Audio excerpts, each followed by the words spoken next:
1, 2, 3. Happy birthday, Lakshan! Hi friends, welcome to my channel. எல்லாரும் எப்படி இருக்கீங்க? நாங்கெல்லாம் நல்லா இருக்கிறோம். இன்னைக்கு நம்ம சேனல்ல என் சின்ன பையனோட பர்த்டே செலிப்ரேஷன் வீடியோ தான் பார்க்க போறோம். அது கூடவே ஒரு பர்த்டேக்கு வந்து நம்ம சிம்பிளா பலூன்ஸ்லாம் இல்லாம எப்படி டெக்கரேட் பண்ணோம், ரிட்டர்ன் கிஃப்ட் என்னென்ன மாதிரிலாம் ஐடியா பண்ணலாம் அப்படிங்கிற ஒரு கலெக்ஷன்ஸ் தான் வந்து இந்த வீடியோவில் பார்க்க போகிறோம். ஐக்கியா போகிறதுக்கு ஒவ்வொருத்தருக்கும் ஒவ்வொரு காரணம் இருக்கும். ஏதாவது வாங்குறதுக்காக அப்பப்போ தான் போவாங்க. பட் நான் மட்டும் என்னன்னா 2 மாதத்துக்கு ஒரு ஏதாவது ஒரு காரணத்தை க்ரியேட் பண்ணி ஐக்கியாவுக்கு போவேன். இந்த வாட்டி சின்ன பையனோட பர்த்டேவை வச்சு ஐக்கியாவுக்குள்ளே போயாச்சு.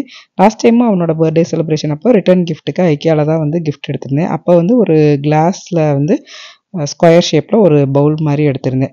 ஐக்கியாவில் ஒரு பட்ஜெட்டடான ஒரு ப்ரைஸ்க்கு வந்து ரிட்டர்ன் கிஃப்ட் வந்து நிறையா ஆப்ஷன்ஸ் இருக்கும். ஓரளவு வந்து குவாலிட்டி நல்லாயிருக்கும் இல்லையா? அதனால தான் வந்து ஐக்கியாலேயே வந்து எடுக்கிறதுக்காக போயிருந்தோம். நமக்கு வந்து ஒரு $5 $4 வந்து நிறைய ஆப்ஷன்ஸ் இருக்கும். நான் வந்து கிளாஸ்வேர் தான் பார்த்துருந்தேன். பட் லாஸ்ட் டைமும் நம்ம கண்டெய்னர் கொடுத்துட்டதுனால இந்த வாட்டி கண்டெய்னர் கொடுக்க வேணாம்னு நினச்சேன். அப்புறமா இந்த செட் ஒன்று பார்த்துருந்தேன். இது வந்து நம்ம ஷெல்ஃபில் வந்து வச்சுக்கிற மாதிரி இருந்தது. ஒரு 4 கிளாஸ் பவுல் இருக்கிற கண்டெய்னர். இது வந்து நிறைய பேர் வீட்டில் வந்து நான் பார்த்துருக்கேன். அதனால் அது வேணான்ட்டு ஆஸ் யூஷுவல் நான் வந்து கப்பு செக்ஷன் போயிட்டேன். எப்போ ஐக்கியா போனாலும் இந்த கப்பு செக்ஷனை மட்டும் நான் மிஸ் பண்ணாமல் போய் பார்த்துட்டு வருவேன். பார்த்துட்டு வர்றது மட்டும் இல்லாமல் அப்பப்போ ஒவ்வொன்று எடுத்துகிட்டு வந்துடுவேன். எனக்கு வந்து இந்த கப்போட நிறைய வித்தியாசமான கலெக்ஷன்ஸ் எடுக்கிறது ரொம்ப பிடிக்கும். அப்புறம் இந்த இது வந்து ஜூஸ் டம்ளர் மாதிரி வச்சுருந்தாங்க. இது செட் ஆஃப் 6 இருக்கும். ஆல்ரெடி நம்ம வீட்டில் வந்து ஒன்று இருக்குது. இது வந்து டாலர் வந்து பார்த்திங்கன்னா $3 ஆஃபரில் தான் இருந்தது. இது வந்து ரொம்ப நாளாகவே ஆஃபரில் தான் இருக்குது. எனக்கு தெரிஞ்சு ஒரு வருஷமாகவே இது ஆஃபரில் தான் இருக்குது. இல்லை எப்போவுமே அதே ப்ரைஸ் தானே தெரில. சேல்னு போட்டு அந்த $3 தான் போட்டிருப்பாங்க. இதுதான் வந்து நான் ரிட்டர்ன் கிஃப்ட்டுக்கு எடுத்தேன். நம்ம ஐக்கியா பண்ணாலே இந்த பசங்க வந்து ரொம்ப அடம்பிடிக்கிறதோ எதுவும் பண்ண மாட்டாங்க. ஏதாவது ஒரு பொருள் எடுத்து விளாண்டுக்கிட்டு இருப்பான். இந்த வாட்டி பார்த்திங்கன்னா அந்த பவுல் கிளீனர் இருக்கும் பார்த்திங்களா, அதை எடுத்து விளாண்டுக்கிட்டு நல்லா சேர் மேலே ஏறி உட்காந்துக்கிட்டு இருந்தான். ஸோ டைம் போகிறதே தெரியாது. யூஸ்வலாக ஐக்கியாவில் வந்து நம்ம காஃபி குடிச்சிட்டு அங்கேருந்து கிளம்பிடுவோம். பட் இந்த வாட்டி ரொம்பவே லேட் ஆயிடுச்சு. அது க்ளோஸ் பண்ணிட்டாங்க. அதனால் ஆஸ் யூஷுவல் வந்து நாங்கள் ஒரு ஷவர்மா கடை இருக்குது, ஜெருசலேம் ஷவர்மான்னு ஒரு ஷவர்மா கடை, அங்கே தான் வந்து போயிருந்தோம். இந்த கடையில் பார்த்திங்கன்னா உள்ளே போனது ஏதாவது ஒரு காம்ப்ளிமெண்ட்ரி நமக்கு அப்பப்போ தந்துகிட்டே இருப்பாங்க. அந்த அரேபியன் ஸ்வீட்டு ஏதாவது ஒன்று தருவாங்க. இந்த டைம் பார்த்திங்கன்னா டீ தந்தாங்க எல்லாருக்குமேவும். பசங்களுக்குலாம் அந்த டீ பிடிக்கல. ஒரு ஹெர்பல் டீ மாதிரி இருந்தது. பட் எங்களுக்குலாம் ஓகே அப்படின்னு தோணுச்சு. அது வந்து ஹெர்பல் டீ தான், நல்லா இருந்தது. டீ குடித்ததுக்கப்புறமா வந்து நாங்கள் ஆர்டர் பண்ணோம். நான் எப்பயுமே வந்து ஷவர்மா ரோல் தான் வந்து ஆர்டர் பண்ணுவேன். பட் ஹஸ்பண்ட் தான் வந்து இந்த டைம் சொல்லியிருந்தாங்க, எப்பயுமே நீ ஒரே ஐட்டமாக ஆர்டர் பண்ணிகிட்டு இருக்க, அதனால் நான் ஏதாவது ஆர்டர் பண்ணுறேன் அப்படின்னாங்க. நான் ஃப்ரெஞ்ச் ஃப்ரைஸ் வேண்டான்னு சொன்னேன். பட் பசங்க ரொம்ப கேட்டதுனால வாங்கியாச்சு. ஏன்னா நமக்கு வாங்கிட்டாலே அது வந்து டெம்ப்ட் ஆகும், எல்லாருமே எடுக்க ஆரம்பிச்சிருவோம். அதை எடுத்தாச்சு. அது மாதிரி இங்கே வந்து ஃப்ரெஞ்ச் ஃப்ரைஸ் வந்து நிறையா கொடுப்பாங்க. நமக்கு $5 தான். பட் குவான்டிட்டியும் நிறையா இருக்கும். அது மட்டும் இல்லாமல் டேஸ்ட்டும் பார்த்திங்கன்னா சூப்பராக இருக்கும். இங்கே நம்ம மெக்டியில் உள்ள ஃப்ரெஞ்ச் ஃப்ரைஸ் மாதிரி இருக்காது. இங்கே அதை விட வந்து கொஞ்சம் ஃப்ரோசன் இல்லாமல் கொஞ்சம் பெட்டராகவே இருக்கும். அது மாதிரி மெயின் மெனுவில் வந்து ஒன்று தான் வாங்கினோம். ஷவர்மா பிளேட் வந்து வாங்கியிருந்தோம். சிக்கன் ஷவர்மா பிளேட் மாதிரி ஒன்று வாங்கியிருந்தோம். நிறைய வெஜிடபிள்ஸ் போட்டிருந்தாங்க. மேலே வந்து அந்த கூபூஸ் ஒன்று வச்சுட்டு கொஞ்சம் ஒன் சைடில் ரைஸு, தென் சிக்கனு, அது மேலே வந்து நிறைய சாஸ்லாம் ஊற்றி வச்சுருந்தாங்க. எனக்கு வந்து என்னவோ அந்த ரேப் தான் பிடிச்சிருந்தது. இதை கம்பேர் பண்ணும்போது ரேப் தான் ஓவர். இது வந்து குவான்டிட்டியும் கொஞ்சம் நிறைய இருந்த மாதிரி இருந்தது. அப்புறம் அங்கேருந்து சாப்பிட்டுட்டு அப்படியே கிளம்பிட்டோம். அவனோட ட்ரெஸ்க்கு பார்த்திங்கன்னா நாங்கள் கார்ட்டர் எடுத்துட்டோம். ஏன்னா கார்ட்டரில் பார்த்திங்கன்னா அவனுக்கு ஷோல்டர் லெவல் வந்து கரெக்டாக இருக்கும். அதனால் கார்ட்டரில் ஆல்ரெடி எடுத்துட்டோம். பெரிய பையனுக்கு வந்து கார்ட்டரில் இருக்காது. ஏன்னா அவனுக்கு வந்து 10 years and above இல்லையா, அதனால் அவனுக்கு இருக்காது. அவனுக்கு வந்து நாங்கள் ஓல்டு நேவியில் அதே மாதிரி 2 பேருக்கும் சேமாக இருக்கிற மாதிரி கொஞ்சம் எடுத்துட்டோம். அப்புறம் பர்த்டேக்கு ஒரு 2 நாள் முன்னாடியே வந்து ஒரு வெல்கம் போர்டு மாதிரி ஒன்று ப்ரிப்பேர் பண்ணியிருந்தேன். இந்த வெல்கம் போர்டில் பார்த்திங்கன்னா அவனோட ஒவ்வொரு பர்த்டே செலிப்ரேஷனில் உள்ள ஒரு ஃபோட்டோவை மட்டும் எடுத்து வச்சுருந்தேன். அப்புறம் அவனுக்கு மாஷா அந்த பியர் இருக்குல்ல, அது ரொம்ப பிடிக்கும். அது வந்து வெல்கம்க்கு கூப்பிட்ற மாதிரி 2யும் கார்னராக வச்சுட்டேன். அது போக அவனோட டெவலப்மெண்ட் மாதிரி ஒரு 2 years ஒன்ஸ் அவனோட சேஞ்சஸ் எந்த அளவுக்கு இருக்குது அப்படிங்கிறது வந்து கீழே ஒரு ஃபோட்டோ மாதிரி ஒட்டியிருந்தேன். இப்போ வந்து அவனுக்கு 9th பர்த்டே, அதனால் வெல்கம் 9 அப்படின்னு மட்டும் போட்டிருந்தேன். மற்றபடி இந்த 1லேருந்து 8 வரைக்கும் உள்ள பர்த்டே செலிப்ரேஷன் ஃபோட்டோவை அந்த வெல்கம் போர்டில் வந்து ஸ்டிக் பண்ணிட்டேன். அப்புறம் வந்து இந்த வாட்டி பர்த்டேக்கு அவனுக்கு வந்து கார் தீம் தான் எடுத்திருந்தோம். ரொம்ப வந்து இந்த வாட்டி இந்த 1 year வந்து அதிகமாக அவன் பார்த்தது வந்து மாஷா அந்த பியர், அப்புறம் கார் தான் ஃபுல்லாகவே. ஸோ அதை வந்து ஒரு தீமாக பண்ணலான்னு நம்ம வந்து கார்ட்போர்ட்லேயே வந்து பெரிய கார் மாதிரி பண்ணிவிட்டு நம்ம ஃபோட்டோ எடுத்துக்கிற மாதிரி குட்டி பசங்கள்லாம் வந்து ஒரு வீல் மாதிரி செஞ்சு உள்ளே வந்து ஃபோட்டோ எடுக்கிற மாதிரி பண்ணுவோன்னு தான் பிளான் பண்ணியிருந்தேன். பட் கொஞ்சம் டைம் வந்து கம்மியாக இருந்ததுனால என்னால் பண்ண முடியல. அதனால் குட்டியாக வந்து ஒரு 2 கார் மட்டும் பண்ணியிருந்தேன். நம்ம டெக்கரேஷனுக்கு யூஸ் பண்ணிக்கலாம் அப்படின்ட்டு. அவனுக்கு அந்த ப்ளூ கார் ரொம்ப பிடிக்கும். அதனால் ஒன்று ப்ளூவும் ஒன்று வந்து பிங்க் தான் பண்ணணும்னு நினச்சேன். பட் பிங்க் கலர் இல்லாததுனால ஒரு ஆரஞ்சு ஷேடில் இன்னொரு கார் வந்து பண்ணியிருந்தேன். அப்புறம் அவனோட டெவலப்மெண்டல் ஸ்டேஜஸ் இருக்குல்ல, உட்காந்தது, நின்னது, நடந்தது, பேசினது இந்த மாதிரி. அப்புறம் அவங்க அண்ணன் கூட அவன் சேர்ந்து 2 பேருமா சேர்ந்து விளையாடுறது, இந்த மாதிரி நிறையா ஒவ்வொரு ஸ்டேஜ் மாதிரி அவனோட ஸ்டேஜஸ் வந்து இந்த 8 இயர்ஸில் எடுத்து வச்சுருந்தேன். முதல் 2 இயர்ஸ்க்கு நிறையா ஃபோட்டோ இருந்தது. அப்புறமா வந்து டக்குன்னு பசங்க வளர்ந்துருவாங்களா, அங்கங்கே ஒன்று மட்டும் அந்த சேஞ்சஸ் மட்டும் அப்படியே எடுத்து வச்சுருந்தேன். ஸோ இதெல்லாம் வந்து நான் ஒரு சார்ட் பேப்பரில் வந்து ஒட்டிட்டு இதை அப்படியே வந்து கட் அவுட் பண்ணிட்டேன். இதெல்லாமே கலர் பிரிண்ட் அவுட் தான் வந்து நான் எடுத்திருந்தேன். பேப்பரில் எடுத்தது வந்து நமக்கு டெக்கரேட் பண்ணுறதுக்கு அந்தளவுக்கு தாங்காது. அதனால் வந்து நான் இதை வந்து ஒரு பெரிய ஒரு ஒயிட் சார்ட்டில் வந்து ஒட்டிட்டு இதில் இருந்து எல்லாத்தையுமே கட் பண்ணிவிட்டு இதை வந்து நம்ம டெக்கரேஷனுக்கு வந்து நம்ம ஹேங்கிங்க்கு மாதிரி நம்ம யூஸ் பண்ணிக்கிடுவோம். ஒரு ஹாப்பி பர்த்டே அப்படின்னு நம்ம ஹேங்கிங்க்கு பின்னாடி போடுவோம்ல, அதுக்கு பதிலாக இவனோட ஸ்டேஜஸை வந்து நம்ம ஹேங்கிங்க்கு யூஸ் பண்ணிக்கலாம் அப்படின்னு சொல்லிட்டு இதெல்லாமே எடுத்து ஒட்டி வச்சுருந்தேன். இதெல்லாம் வந்து ஒரு 2 days பிஃபோரே வந்து நான் ரெடி பண்ணிட்டேன். அப்புறம் பர்த்டேக்கு முந்தின நாள் வந்து காஸ்கோ போயிருந்தோம். காஸ்கோவில் தான் வந்து லாஸ்ட் டைம் கேக் ஆர்டர் பண்ணியிருந்தோம். ஸோ இந்த டைமும் வந்து காஸ்கோலே வாங்கிடலான்னு தான் போயிருந்தோம். பட் எங்களுக்கு வந்து அந்த கேக் வந்து பெரிய கேக்காக இருக்கா காஸ்கோவில், இந்த வாட்டி வந்து ஸ்ட்ரென்த்து வந்து நாங்கள் கொஞ்சம் கம்மி தான். ஸோ காஸ்கோ கேக் வேண்டாம் அப்படின்னு சொல்லிட்டு காஸ்கோவில் வந்து லாஸ்ட் டைம்லாம் கஸ்டமைசேஷன் இருந்தது. பட் இப்போ கரண்ட்டாக பார்த்திங்கன்னா கஸ்டமைசேஷன் இல்லை. அவங்களே வந்து பர்த்டே கேக் வந்து செஞ்சு வச்சுருக்காங்க. அதை வந்து நம்ம வந்து எடுத்துகிட்டு வந்துக்கலாம். அந்த மாதிரி ஆப்ஷன் தான் இருந்தது. பட் சைஸ் ரொம்ப பெருசாக இருக்கிறதுனால வேண்டாம் அப்படின்னு சொல்லிட்டு நாங்கள் காஸ்கோவில் எடுக்கலை. அப்படியே வந்து அங்கே இருக்கிற செடியெல்லாம் பார்த்துட்டு இருந்திருந்தோம். இப்போ வந்து ஸ்ப்ரிங் வந்துருச்சு, அப்படியே சம்மரும் வந்துருச்சு இல்லையா, அதனால் அங்கே உள்ள செடியெல்லாம் பார்த்துட்டு இருந்திருந்தோம்.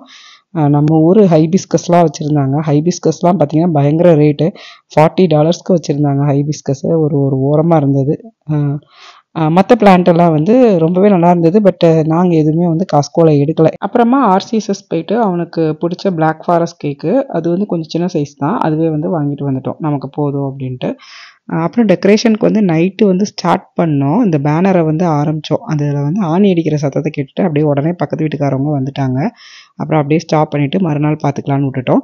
மறுநாள் காலையில் பார்த்திங்கன்னா இந்த வெல்கம் போர்டை வந்து அந்த என்ட்ரன்ஸில் வச்சிடலாம், அந்த என்ட்ரிவே இருக்குல்ல ஹாலில், அதிலே வச்சிடலான்னு சொல்லிட்டு அங்கேயே ஃபிக்ஸ் பண்ணிவிட்டு மார்னிங் வந்து கொஞ்சம் சீக்கிரமாகவே நம்ம கிளம்பி போயிடுவோம் அப்படின்ட்டு கோயிலுக்கு தான் வந்து ஃபஸ்ட்டு கிளம்பணும். கோயிலுக்கு போகிறதுக்கு முன்னாடி நம்ம வீட்டில் ஃபஸ்ட்டு சாமி கும்பிட்டுட்டு அப்புறமா கோயிலுக்கு போவோன்ட்டு காலையில் வந்து சிம்பிளாக தோசை தான், முதல் நாள் வச்சுருந்த சாம்பார் இருந்தது, அதை சாப்பிட்டுட்டு வீட்டில் சாமி கும்பிட்டுட்டு அப்புறமா கிளம்பி கோயிலுக்கு போயிட்டு வந்துட்டோம். இந்த பர்த்டே வந்து ரொம்பவே ஸ்பெஷல். அவனுக்கு 9th பர்த்டே. ஸோ நம்ம மட்டும் செலிப்ரேட் பண்ணிவிட்டு வெளியில் ஹோட்டலில் வேணால் போய் சாப்பிட்லாம், அப்படி இல்லாமல் ஒரு லாங் ட்ரிப் வேணால் சும்மா போயிட்டு வருவோம், வீட்டில் இல்லாமல் வெளியில் போயிட்டு வரலாம் அப்படி தான் நினச்சிருந்தோம். பட் அவன் வந்து அவனோட குட்டி ஃப்ரெண்ட்ஸு, அப்புறம் கொஞ்சம் பெரிய ஃப்ரெண்ட்ஸு எல்லாரையும் நேம் சொல்லி இவங்களாம் வேணும்னு சொல்லி கேட்டான். ஸோ அந்த ஃபேமிலி மட்டும் நாங்கள் இன்வைட் பண்ணி வீட்டிலே வச்சு சிம்பிளாக தான் வந்து செலிப்ரேட் பண்ணோம். பர்த்டே வந்து சாட்டர்டே தான் வந்திருந்தது. ஸோ சாட்டர்டே வந்து நாங்கள் நான்வெஜ் சாப்பிட மாட்டோங்கிறனால ஃபுல்லாகவே வந்து வெஜ் மெனு தான் பிளான் பண்ணியிருந்தோம். அதுவுமே வந்து நான் தான் வந்து வீட்டிலேயே நம்மளே சமைச்சிக்கலாம். கோயிலுக்கெலாம் போயிட்டு வந்துட்டு வீட்டுக்கு வர்றதுக்கே ஒரு 2 o'clock கிட்டக்க ஆயிடுச்சு. கொஞ்சம் வெளியில் வேலைலாம் இருந்தது, அதெல்லாம் முடிச்சுட்டு வர்றதுக்கு ஒரு 2 o'clock கிட்டக்க ஆயிடுச்சு. அதுக்கப்புறமா வீட்டுக்கு வந்து லஞ்ச் வந்து நமக்கு சிம்பிளாக சமைச்சிக்கலான்ட்டு நான் வந்து என்ன பண்ணேன்னா பருப்பு வச்சுட்டு பொட்டேட்டோ ஃப்ரை மட்டும் வச்சு சாப்பிட்டுட்டு கூடவே வந்து பர்த்டேக்கு உண்டான மெனு வந்து அதுவுமே வந்து ரொம்ப சிம்பிள் தான். கரெக்டாக ஒரு 6 ஐட்டம்ஸ் மட்டும்தான் வீட்டில் பண்ணுற மாதிரி பண்ணியிருந்தேன். வெஜ்ஜு குருமா, வெஜ் பிரியாணி, தென் பரோட்டா, இந்த மாதிரி சிம்பிளாக தான் ரொம்பவே பிளான் பண்ணியிருந்தேன். ஸோ அதெல்லாம் வந்து குருமா அண்ட் பிரியாணி அது 2யும் மெயினாக பண்ணிட்டேன். இட்லி அண்ட் தக்காளி சட்னிக்கு வதக்கி விட்டுட்டு அப்புறம் வந்து இட்லி வந்து கொஞ்சம் லேட்டாக கூட நம்ம ஊற்றிக்கலாம், 5 o'clock ஆரம்பிப்போம் அப்படின்னு சொல்லிட்டு இட்லி அண்ட் பரோட்டா மட்டும் அந்த வேலையை மட்டும் விட்டுட்டு நம்ம டெக்கரேஷன் பண்ண ஸ்டார்ட் பண்ணிடலான்ட்டு டெக்கரேஷன் பண்ண தான் ஸ்டார்ட் பண்ணிட்டோம். ஃபஸ்ட்டு வந்து அந்த பேனர் வந்து நேற்று ஆணி அடிக்க முடியல இல்லையா, முதல் நாள் நைட்டேவும். ஸோ ஃபஸ்ட்டு அந்த பர்த்டே பேனரை ஆணி அடித்து அது வந்து மாட்டிட்டோம். இந்த பர்த்டே பேனர் வந்து நாங்கள் ஆன்லைனில் ஆர்டர் பண்ணி வாங்கியிருந்தோம். அப்புறம் நான் வந்து ரெடி பண்ணி வச்சுருந்தேன்ல ஒரு ஹேங்கிங், ஹாப்பி பர்த்டேக்கு பதிலாக அவனோட டெவலப்மெண்டல் ஸ்டேஜஸ் அதை வந்து ஹேங்கிங் பண்ணிட்டோம். அது போக எங்கள் கிட்டக்க வந்து இந்த ஒயிட் பேக் ட்ராப் இருந்தது, நெட் இருந்தது, அதை வந்து நான் அந்த ஆணி ஏற்கனவே அடிச்சிருந்தோம்ல அதிலே வந்து அந்த நெட்டை வந்து மாட்டிட்டேன். அப்புறம் இந்த ஹேங்கிங்கை அது மேலே இருக்கிற மாதிரி மாட்டிட்டோம். அவனுக்கு வந்து கார் தானே ரொம்ப பிடிச்சிருக்குன்னு சொன்னேன், அதனால் கார் தீமுங்கிறனால கார் இருக்கிற மாதிரி தான் வந்து பேனர் வந்து வாங்கியிருந்தோம். அப்புறம் சைடில் வந்து 2 லைட்ஸு, பலூனே இல்லாமல் ஒரு சிம்பிளாக டெக்கரேஷன் பண்ணுவோம் அப்படின்னு சொல்லிட்டு தான் இந்த டெக்கரேஷன் பண்ணியிருந்தோம். அப்புறம் நான் ஒரு ப்ளூ கார் ஒன்று, ஆரஞ்சு கலர் கார் மாதிரி ஒன்று பண்ணியிருந்தேன்னா அந்த 2 வந்து கார் தீமுங்கிறனால மேலே ஓட்டிட்டாச்சு. அப்புறம் டேபிள் டெக்கரேஷனுக்காக ஒரு சின்னதாக ஒரு மினி ரோஸ் பிளான்ட் வந்து வாங்கியிருந்தேன். ஆர்சிஎஸ்எஸில் கேக் வாங்க போனோம் இல்லையா, அப்போவே வந்து ஒரு குட்டி மினி ரோஸ் இருந்தது, அது வந்து வாங்கி அப்படியே டேபிளுக்கு வச்சாச்சு. அப்புறம் பிரியாணி வந்து நான் அந்த டெக்கரேஷன் முடியும் போதே பிரியாணி, குருமா எல்லாமே ரெடி ஆயிடுச்சு. அப்புறம் நான் இட்லி ஊற்ற ஸ்டார்ட் பண்ணிட்டேன். ஸோ இட்லி ஊற்ற ஸ்டார்ட் பண்ணதுக்கப்புறமா பசங்களை வந்து ஹஸ்பண்ட் வந்து ரெடி பண்ணிவிட்டு அப்படியே ஃபோட்டோ எடுக்க ஆரம்பிச்சிட்டாங்க. அப்படியே 1 by 1 சைட் பை சைடாக முடிச்சிட்டோம். கரெக்டாக பரோட்டா போட்டுக்கிட்டு இருக்கும் போதே ஃப்ரெண்ட்ஸ் எல்லாம் ஒவ்வொருத்தராக வந்து வர ஆரம்பிச்சிட்டாங்க. பரோட்டா போடுறது மட்டும் கொஞ்சம் டிலே ஆகிடுச்சு. நான் அந்த டெக்கரேஷனில் இருந்ததுனால அது கொஞ்சம் டிலே ஆகிடுச்சு. கரெக்டாக போட்டுக்கிட்டு இருக்கும் போதே வந்து ஃப்ரெண்ட்ஸும் வந்துட்டாங்க. அப்புறம் அவங்க வந்து போட்டுக்கிட்டு இருந்தாங்க. நான் அதுக்கப்புறமா தான் போய் ட்ரெஸ்அப் பண்ணி ரெடி ஆனேன். பையனோட பர்த்டே கிஃப்ட் வந்து நாங்கள் அமேசானில் வந்து ஆர்டர் பண்ணி வச்சிட்டோம். ஆக்சுவலி அது வந்து அவனுக்கு முதலே தெரியாது, நாங்கள் ஆர்டர் பண்ணி வச்சிருந்தே தெரியாது. அவன் வந்து இந்த லெகோ டாய் தானே ரொம்ப பிடிக்கும். நிறைய வீடியோஸில் வந்து பார்த்துருப்பீங்க, பார்த்தவங்க பார்த்துருப்பீங்க. அவனுக்கு வந்து லெகோ டாய்னா ரொம்ப பிடிக்கும். அப்பப்போ ஏதாவது ஒரு வண்டி, அது பஸ்ஸோ காரு பைக்குன்னு வாங்கி, ஹெலிகாப்டர் அப்படின்னு நிறைய வாங்கி அதை கண்டிப்பாக ஜாயின் பண்ணியே ஆகணும்னு அந்த ஒர்க் தான் வந்து பார்த்துக்கிட்டு இருப்பான். அது வந்து இந்த வாட்டி வந்து சூப்பர் சிட்டி பஸ்னு ஒரு பஸ் இருக்குது, ஒரு டபுள் டெக்கர் பஸ் மாதிரி இருக்கும். அது வந்து ரொம்ப நாளாக கேட்டுக்கிட்டு இருக்கான். கடந்த டிசம்பர்லேருந்து கேட்டுக்கிட்டு இருக்கான். நாங்கள் வந்து என்ன சொன்னோன்னா, அவன் பர்த்டே வருதுல்ல, அப்போ நாங்கள் கிஃப்ட் உனக்கு வாங்கி தரோம் அப்படின்னே சொல்லி அப்படியே வச்சுருந்தோம். ஸோ அவன் வந்து அந்த டிசம்பர்லேருந்து மே 3 வரைக்கும் அந்த கிஃப்ட்டுக்காக வெயிட் பண்ணான். ஸோ அந்த பர்த்டேக்கு கரெக்டாக 2 days பிஃபோர் வந்து போய் வாங்கிட்டு வந்துடுவோம் அப்படின்னு சொல்லி அவன் கேட்டான். பட் நாங்கள் என்ன சொன்னோன்னா, பர்த்டே முடிஞ்சு கேக் கட்டிங் பண்ணதுக்கப்புறமா நான் கூட்டிகிட்டு போய் வாங்கி தரேன்னு சொல்லியிருந்தேன். ஸோ அது வரைக்குமே பொறுமையாக இருந்தான். பட் நாங்கள் என்ன பண்ணோன்னா, அமேசானில் அதே பஸ்ஸை வந்து நாங்கள் ஆர்டர் பண்ணி அவன் ஸ்கூலுக்கு போயிருந்தான் இல்லையா, அந்த டைமில் வந்து அந்த பஸ் வந்துருச்சு. ஸோ நாங்கள் வந்து அந்த கிஃப்ட் பேக் பண்ணி அதை எக்ஸ்ட்ராவாக இன்னொரு பேக் பண்ணி கிஃப்ட் ரேப் நல்லா பண்ணிவிட்டு உள்ளே வந்து ஷெல்ஃபில் ஒழிச்சு வச்சுட்டோம், அவனுக்கு தெரியாத மாதிரி. ஸோ அவனுக்கு வந்து கிஃப்ட் வாங்கவே தெரியாது. அவன் என்ன நினச்சிக்கிட்டான்னா, கேக் கட் பண்ணி முடிச்சதுமே நம்ம வந்து கிஃப்ட் வாங்க போவோம் அப்படின்னு நாங்கள் சொல்லி வச்சதுனால, கட் பண்ணி முடிச்சதுமே நம்ம போகணும்னு முதல்ல இருந்தே சொல்லிகிட்டு இருந்தான்.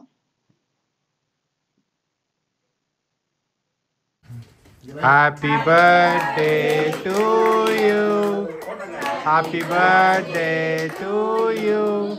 Happy birthday to Dakshan. Happy birthday to you.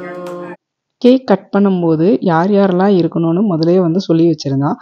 என்னோடய ஃப்ரெண்ட்ஸ் மட்டும்தான் இருக்கணும் அப்படின்னு சொல்லியிருந்தான். நான் கேட்டேன், ஃப்ரெண்ட்ஸ் ஓகே, அண்ணா வேண்டாமான்னு கேட்டதுக்கு, அண்ணா வேண்டாம், சபரிஷ் அண்ணா மட்டும் இருக்கட்டும் அப்படிங்கிற மாதிரி சொல்லியிருந்தான். அப்புறமா கௌஷி அண்ணான்னு சொன்னதுக்கப்புறமா கௌஷி அண்ணா இருக்கட்டும் அப்படின்னு சொல்லியிருந்தான். ஸோ 2 குட்டி பாப்பா, தென் கௌஷி, சபரிஷ், நான் 5 பேர் மட்டும் இருந்து கேக் கட் பண்ணுறோம் அப்படின்னு தான் சொல்லியிருந்தான். பட் நான் தான் வந்து வாலண்டியராக வந்து இதில் ஆட் ஆகிட்டேன். அவன் வந்து முதலே சொன்னான், நீ வராதண்ணா. அப்பா அப்படின்னு கேட்டதுக்கு, அப்பாவும் வேண்டாம், நாங்களே பண்ணிக்கிறோம் அப்படின்னு தான் சொன்னான். பட் கேக் வந்து அவனால் கட் பண்ண முடியலங்கிறனால அவன் கைப்பிடிச்சி அப்புறம் நான் தான் கட் பண்ணினேன். அப்புறம் வந்து பார்த்திங்கன்னா, கேக் வந்து மற்றவங்களுக்கு ஊட்டி விடுடான்னு சொன்னால் கேக்கை அள்ளி அவன் சாப்பிட்றதுல இருந்தான். அதே பாப்பா எடுத்து கொடுக்குறப்ப அவள் வந்து சைட்லேருந்து எடுத்து அவனுக்கு தான் ஊட்டி விட்டுட்டு இருந்தா. அவன் சாப்பிட்றதுல தான் குறியாக இருந்தான். அந்த ஜோக்கில் வரும்ல, நம்ம சந்தானம் சொல்கிற மாதிரி விட்டா கரண்டி எடுத்துகிட்டு வந்து அள்ளி சாப்பிட்ருவான் போல். ஏன்னா அந்தளவுக்கு வந்து அவன் கேக்கு சாப்பிட்டே ஆகணும் அப்படிங்கிற மாதிரி இருந்தான். ஏன்னா அவன் என்ன நினச்சிக்கிட்டான்னா, கேக் கட் பண்ணிவிட்டு கேக் சாப்பிட்டா தான் நமக்கு கிஃப்ட்லாம் வாங்கி கொடுப்பாங்க அப்படிங்கிற மாதிரி நினச்சிக்கிட்டான். ஸோ அப்புறமா வந்து நாங்கள் கட் பண்ணி கொடுத்துட்டோம். கேக் வந்து எல்லாத்துக்குமா கட் பண்ணி கொடுத்துருந்தோம்.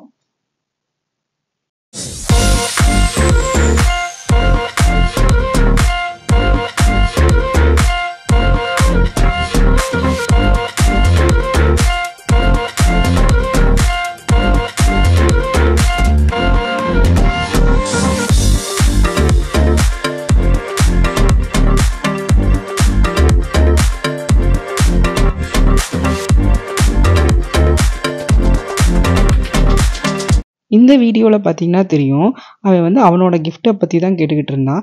நாங்களும் ஃபோட்டோஸ் முடிக்கட்டும், ஃபோட்டோஸ் முடிச்சதுக்கப்புறமா நம்ம போய் கிஃப்ட் வாங்க போகலாம் அப்படின்னு சொல்லியிருந்தோம். ஸோ ஒவ்வொரு டைமும் ஒவ்வொருத்தரும் கிஃப்ட்டு கொடுக்கும் போதெல்லாம் அவனுக்கு வந்து நினப்பெல்லாம் அந்த லெகோ சூப்பர் சிட்டி அந்த டபுள் டக்கர் பஸ் மேலே தான் இருந்துச்சு. அதை எப்போ வாங்க போவோம் அப்படிங்கிற மாதிரியே இருந்தான். நாங்கள் வந்து ஃபைனலாக எல்லோரும் கிஃப்ட்டு கொடுத்து முடிச்சதுக்கப்புறமா லாஸ்ட்டாக தான் வந்து அவனுக்கு அந்த கிஃப்ட்டை கொடுத்தோம். இதுதான் அவனுக்குரிய அந்த கிஃப்ட்டு. ஸோ அவன் கண்ணெல்லாம் பாருங்களேன், அந்த கிஃப்ட்டு இதை மேலே தான் இருக்கும். அதை பற்றி தான் பேசிக்கிட்டே இருப்பான். அதை எப்படா ஓப்பன் பண்ணுவோம் அப்படிங்கிற மாதிரியே இருந்தான்.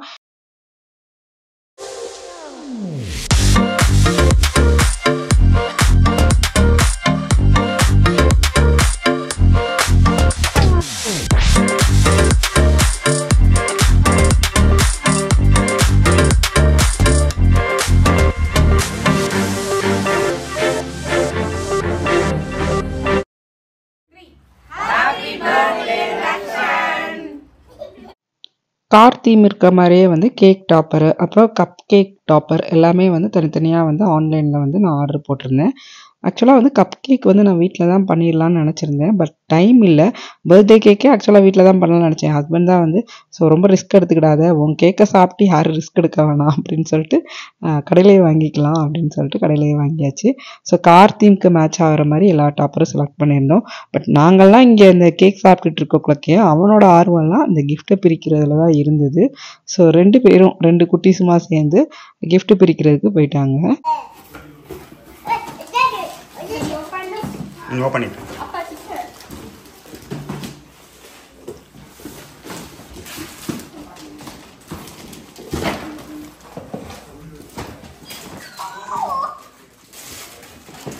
What is this? Happy? Like happy? Can I do? Happy ya? கிஃப்ட்டை பார்த்ததுக்கப்புறம் தான் அவனுக்கு அவ்வளோ சந்தோஷம். ஸோ ஹாப்பி, ஓகே, சாட்டிஸ்ஃபைடு அப்படிங்கிற மாதிரியே ஏன்னா வார்த்தைகள்லாம் வந்து வந்தது. 6 மாதமாக அவன் காத்து கடந்து வாங்கின கிஃப்ட்டு அவன் பர்த்டே வரைக்கும் வெயிட் பண்ண வச்சு தான் நாங்கள் கொடுத்தோம். ஏன்னா அப்போ தான் குழந்தைங்களுக்கும் வந்து ஒரு பேஷன்ஸ் வந்து டெவலப் ஆகும் அப்படிங்கிறதுக்காக. அப்புறம் அவனோட 9th பர்த்டே அப்படிங்கிறனால டின்னருக்கும் வந்து கரெக்டாக 9 வெரைட்டிஸ் தான் வந்து நான் பிளான் பண்ணியிருந்தேன். வெல்கம் ட்ரிங்க்காக ரோஸ் மில்க்கு, அப்புறம் இட்லி தக்காளி சட்னி, வெஜ் குருமா, பரோட்டாக்கு, அப்புறம் veg biryani with raita. So இதுவே 7 ஐட்டம்ஸ் ஆயிடுச்சு. அப்புறம் வந்து சிப்ஸும் வந்து வச்சுருந்தேன். சிப்ஸு அப்புறம் டெசர்ட்காக ஐஸ்கிரீம் வந்து பிளான் பண்ணியிருந்தேன். எல்லாருமா சேர்ந்து உட்காந்து டின்னர் சாப்பிட்டுட்டு அன்றைக்கி வந்து சூப்பராக என்ஜாய் பண்ணிட்டோம். அவனுக்கும் பிடிச்ச மாதிரி ஒரு சூப்பர் பர்த்டேவாக இந்த பர்த்டே போச்சு. ஸோ உங்களுக்கு இந்த விளாக் பிடிச்சிருந்தா லைக் பண்ணுங்கள். இன்னொரு இன்ட்ரெஸ்டிங்கான விளாகில் கூடிய சீக்கிரம் பார்க்கலாம். பாய்.